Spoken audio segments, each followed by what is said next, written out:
नमस्कार मंडळी, मी Ranjana. Home cook Ranjana channel वरती आपल्या सर्वांचं पुन्हा एकदा मनापासून स्वागत आहे. आजची रेसिपी करणार आहे वांग्याचं भरीत. अतिशय सोप्या पद्धतीने वांग्याचं भरीत करणार आहे. संपूर्ण रेसिपी बघा, छोटीशी रेसिपी आहे. तुम्हाला कितीही घाई गडबड असेल तर तुम्ही नक्कीच भरीत बनवू शकता, डब्याला नेऊ शकता, घरी खाऊ शकता. चला तर मग रेसिपीला सुरुवात करते. वांग मी स्वच्छ धुवून घेतलेलं आहे. मोठं हे वांग आहे. तर मोस्टली बघा, वांग्याचं भरीत करताना आपण वांग ह्याला तेल लावतो आणि तर गॅसवर भाजून घेतो, किंवा ज्याच्याकडे चुलीची उपलब्धता आहे तर ते चुलीच्या निखाऱ्यावरती व्यवस्थित भाजून घेतात. माझ्या चॅनलवरती मी बऱ्याच प्रकारचे हे दिलेले आहे, त्याची रेसिपी दिलेली आहे. तर मी साध्या सोप्या पद्धतीने एअर फ्रायरमध्ये वांगं किती छान भाजलं जातं तेही दाखवलेलं आहे. तव्यावरती कसं भाजायचं तेही दाखवलेलं आहे. तर आज अजून एक वेगळी पद्धत मी इथे दाखवणार आहे.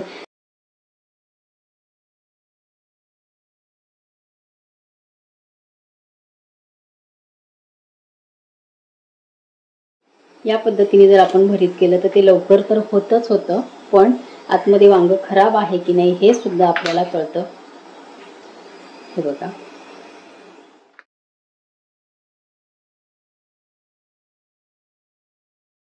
आपण भरीत बनवणार आहे. ह्या पद्धतीने तुम्ही बनवून बघा. साहित्य पण आपलं हे वांग एकीकडे तयार होईपर्यंत आपण साहित्य पटकन काढू शकतो.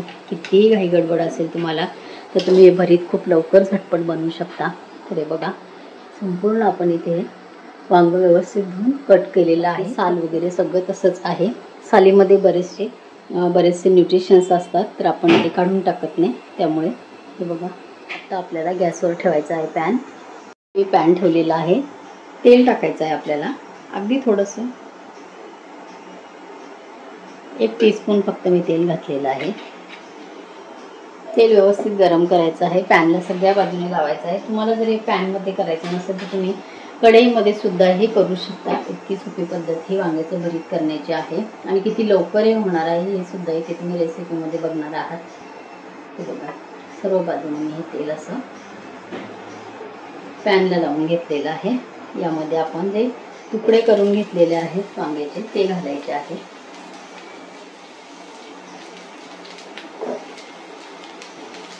असे तुकडे करून जर आपण वांग्याचं भरीत केलं तर खराब कुठे काही असेल तरी सुद्धा आपल्याला पटकन ते दिसून येतं.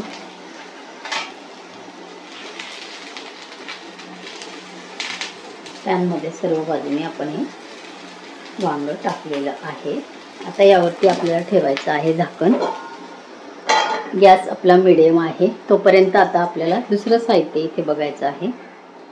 तयारी आपली केलेली असेल तर खूप जेवण पटकन बनवलं जातं. आता मी एकीकडे वांग्याचं भरीत करायला घेतलेलं आहे आणि तुम्ही इथे बघू शकता तव्यावरती मस्त एक साईडने फक्त मी 2 टीस्पून तेल घालून आणि याच्यावरती 2 ते 3 मी स्वच्छ कारले धुवून, आणि छोट्या छोट्या साईजचेच हे कारले होते असे, त्यामुळे मला कट करायची गरज पडली नाही. आणि थोड्याशा तेलावरती फक्त हळद, हिंग, मिठावरती हे मी कारलं हे केलेलं आहे, परतून घेतलेलं आहे. यासाठी खूप वेळ आपल्याला कारल्याजवळ भरायची गरज नाही, काही नाही. फक्त पहिले सुरुवातीला त्याच्यावरती झाकण ठेवलेलं आहे. आता झाकणही काढलेलं आहे. व्यवस्थित आपलं कारलं होतं. तर हे मध्येच मी कारल्याचं दाखवल्याचं कारण आहे की माझ्या चॅनलवरती मी कारल्याची रेसिपीज दिलेली आहे. तुम्ही बघू शकता, अतिशय छान हे कारलं खायला लागतं. यातलं कुठलंही कडू पाणी न काढता, आंबट काहीही, लिंबू, चिंच काही न वापरता हे कारलं बनवलेलं आहे. माझ्या चॅनलवरती संपूर्ण रेसिपी आहे, तुम्ही जरूर बघू शकता. हेल्थसाठी कारलं अतिशय चांगलं आहे. एकीकडे मी बनवत होते म्हणून माझ्या रेसिपीमध्ये मी कारलं तुम्हाला दाखवलेलं आहे. आता आपल्याला वांग्याचं भरीत बनवण्यासाठी काय काय साहित्य लागते ते मी इथे दाखवते. अगदी मी तुम्हाला फक्त हेच दाखवेपर्यंत, कारलं दाखवेपर्यंतच मी झाकण काढून बघितलं. तर हे बघा, एक साईड मस्त त्याची छान झालेली आहे. आपल्याला आता ते दुसऱ्या बाजूने असे पलटून टाकायचे. आपलं साहित्य आपण एक ठिकाणी करेपर्यंतच आपलं हे खूप छान हे वांग तयार होतं. आता इथे आपल्याला परत 2 टीस्पून तेलाचा वापर करायचा आहे.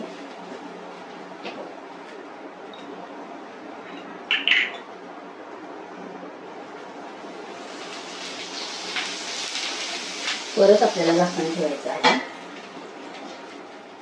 कांदा पात मी कापून घेतलेली आहे.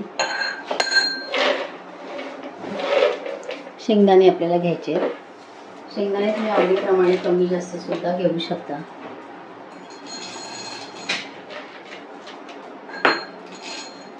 जाडसर शेंगदाणे कुटायचे, एकदम बारीक नाही.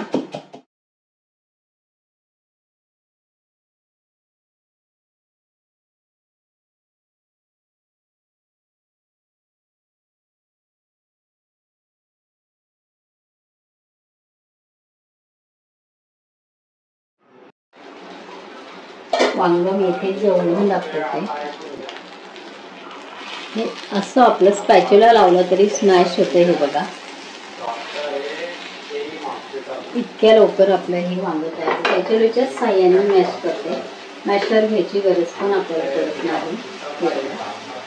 गॅस आता मी चालूच आहे, पण कमी आहे कारण आपल्याला गॅस आता परत गरज आहे. पॅनवरती आपल्याला बाकी साहित्य आता हे करायचं आहे. तर ह्याच पॅनमध्ये दुसरं भांडंही न भरवता ह्याच पॅनमध्ये वांग जे आहे भाजून घेतलेलं ते छान असं कुस्करलं जातं, व्यवस्थित बारीक होतं. हे बघा, संपूर्ण आपलं मॅश केलेलं आहे वांग मी आता एका बाउलमध्ये काढून घ्यायचं आहे. पॅन ठेवलेला आहे गॅसवर मी. आता आपल्याला 2 टीस्पून तेल घालायचं आहे. तेल व्यवस्थित गरम करायचं आहे. पॅन आपला गरम आहे त्यामुळे बघा तेल गरमच आहे. 4 मी हिरव्या मिरच्या घेणार आहे.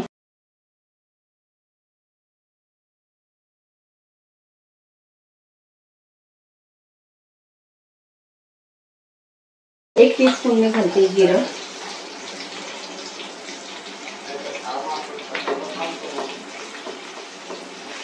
या पद्धतीने घरी करून बघा, तुम्हाला सुद्धा नक्कीच आवडणार आहे. आता घालायचं आहे लसूण.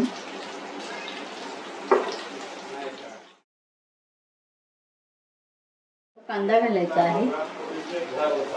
कांदा मात्र व्यवस्थित आपल्याला परतायचा आहे, कच्चा ठेवायचा नाही. कलर येईपर्यंत, तांबूस कलर येईपर्यंत कांदा आपल्याला परतवायचा आहे. गॅस कमीच आहे. कांद्याची पात आपल्याला घालायची आहे.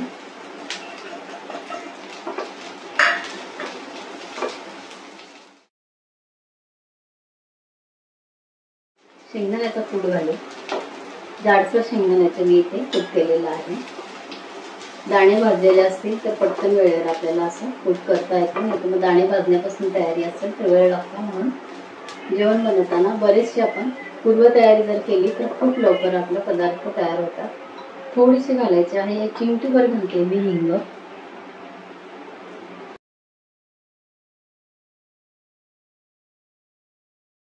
थोडंसं घालणार आहे लाल तिखट. जरा झणझणीत, मी मगाशी म्हटल्याप्रमाणे झणझणीत थोडंसं हे असेल तर त्याची चवही छान लागते. हे तिखट भरपूर आहे, लाल तिखटही. तिखट मिरची आहे तर ती अर्धा टीस्पून घातलेली आहे. आणि हिरवी मिरची सुद्धा आपली बरीच आहे. थोडंसं बघा पाणी घातलेलं आहे आणि छोटी अर्धी वाटी मी पाणी घातलेलं आहे. कांद्यामध्ये आपण जे सगळं फोडणी तयार केलेली यामध्ये व्यवस्थित आपल्याला आता हे पूर्ण पाणी ह्याच्यामध्ये आटल्यानंतर आपल्याला ह्याला तोपर्यंत पाणी आटेसपर्यंत आपल्याला हे खालीवर मिक्स करत राहायचं आहे.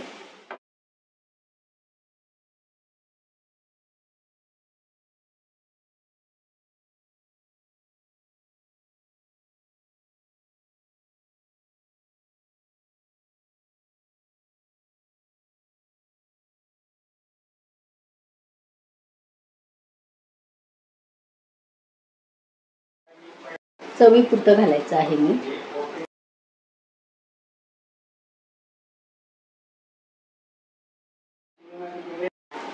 थोडंसं घालायचे आहे कोथिंबीर. आपलं भरीत झालेलं आहे. गॅस मी बंद केलेला आहे.